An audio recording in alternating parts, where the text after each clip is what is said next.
So the Spanish started to establish trade routes in the Pacific as well. Now that Magellan had discovered some of this that you could circumnavigate the globe through the Pacific Ocean, there began to be an establishment of new trade routes. And one of them, the Spanish established, was the one from the Philippines, which we'll see would become a Spanish colony, all the way to Mexico. So to establish a Pacific trade route. Russians, English were also looking for a trade route to Asia. Unfortunately, the Northwest Passage is not a good route to take because it is oftentimes clogged by ice. So going through the Arctic Circle is not a very good way of traveling, although it would have been beneficial if you could. So in the 20th century, it was actually done by a Norwegian. Sir Francis Drake also did some exploring on the west coast of the Americas. Vitus Bering sailed across the Bering Strait. That's why it's called the Bering Strait. And then James Cook also explored the southern Pacific. So we start to see these mounting expeditions to find new lands and new trade routes, not just by the Portuguese anymore, and not just by the Spanish. Now we're starting to see the English, Russians, and the Dutch would eventually arrive. So here's just another map of European exploration of the Pacific Ocean. As you can see, the Strait of Magellan was named after Magellan. It's on the southern tip of South America. But we're starting to see that this exploration is becoming quite extensive. We're seeing nations competing for control of trade. That might lead to some things here in the future. Maybe some conflicts between these nations over these trade routes. I'll talk about that in a minute. So you start to see the establishment of what are known as trade post empires. The Portuguese were the first to do this. They set up about 50 by the mid-16th century. And these outposts weren't necessarily governed directly by the Portuguese. They were essentially outposts to provide for the Portuguese Empire. So they weren't looking to establish monopolies. They weren't looking to just control trade entirely in places, but they wanted to charge duties as these other nations and groups tried to trade in these areas. Duties essentially are taxes. So the first individual to really, for the Portuguese to force this policy of trade duties onto other places in the world was Alfonso de Albuquerque. He was a major naval commander. You can read about him on 549. Essentially, he used cannons equipped on Portuguese caravels to control some of the major trading cities in the Indian Ocean. Flip over to page 550 and you could see them. So first, he would essentially control the Strait of Hormuz, which is in Iran, modern-day Iran. So you look at the Persian Gulf north of the Arabian Peninsula. He controlled that. So controlling that it's a choke point, as we say in world geography, and in such the Portuguese made quite a lot of money by controlling port cities such as Hormuz, Goa in India, on the west coast of India, Macau, which is in China. It's a major gambling place now in China, but it was Portuguese originally, and Malacca, which is on the Strait of Malacca on the southern tip of Malaysia. So he decided that it is important to control these places and control them by force. And essentially, he would give people these safe ship passes and allow them to continue to trade with the ocean so long as they had purchased these trading passes. And if they didn't, he would cut their hands off. He felt like the Portuguese could control the seas, but unfortunately, they're only a country of about 1 million people at this time. There's no way they're controlling the Indian Ocean. There's no way they're controlling it. So you start to see their control of the ocean wane by the 16th century when other nations begin to jump into establishing trade post empires themselves. And if you look at 550, you see Dutch. Even the Netherlands are a very small country, but they were a sea power to be dealt with. The Spanish, the English, and the French all competing to establish colonies as well. So they're not just competing with Muslim merchants and Malaysian merchants, they're competing with Europe now, and it's going to be problematic for them. So again, English and Dutch trading posts, rival parallel trading networks. The English concentrate on Indian trade. That's why India today has a lot of British influence, because the British focused on colonizing that area of the world. The Dutch were in Cape Town in South Africa, Colombo, which is modern-day Sri Lanka, and the South Pacific. If you look at that map, you'll see a lot of Dutch trading outposts in purple. And the Dutch continue to have cultural influence in a lot of these places, especially South Africa. So again, here's that map we were just talking about, maybe slightly different. So you also saw the establishment of trading companies. And the Dutch and the English had quite an advantage over the Portuguese because, for one, they had more money, but also they established these companies, the English East India Trading Company in 1600 and the Dutch East India Company in 1602. They didn't need government funding.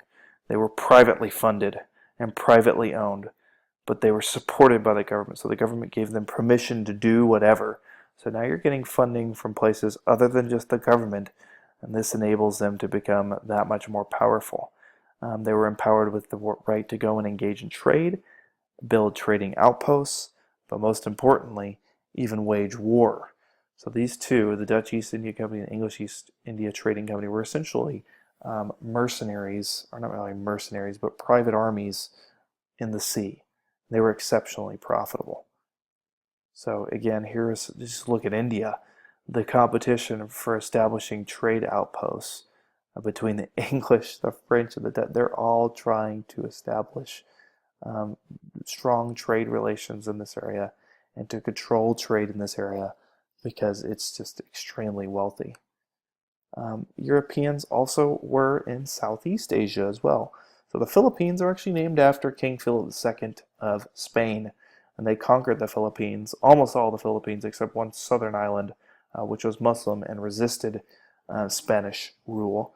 But Manila became a major trade outpost for the Spanish, and that would be important in the Spanish-American War, which is you'll learn a lot about in American history in a little bit in here. But the influx of Chinese traders, Chinese were also trading in Manila. As you can see, its proximity to China is fairly close, and they established trade outposts here as well.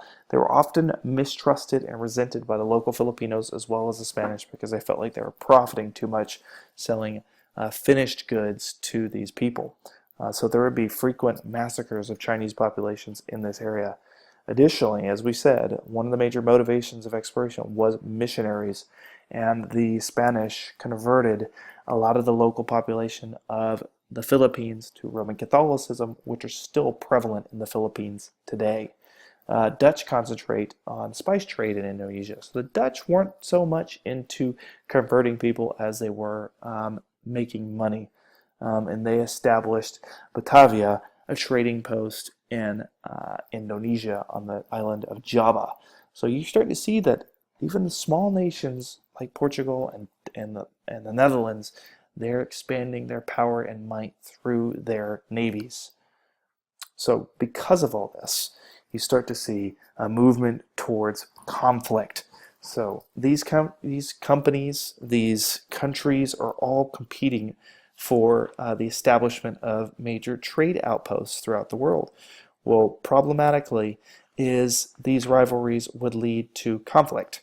So you'd see it in Europe, you'd see it in India over the spice trade in India, you see it in the Caribbean over the sugarcane trade, you'd see it in North America and what would become known as the French and Indian War in North America over the fur trapping and just territorial conflict as well.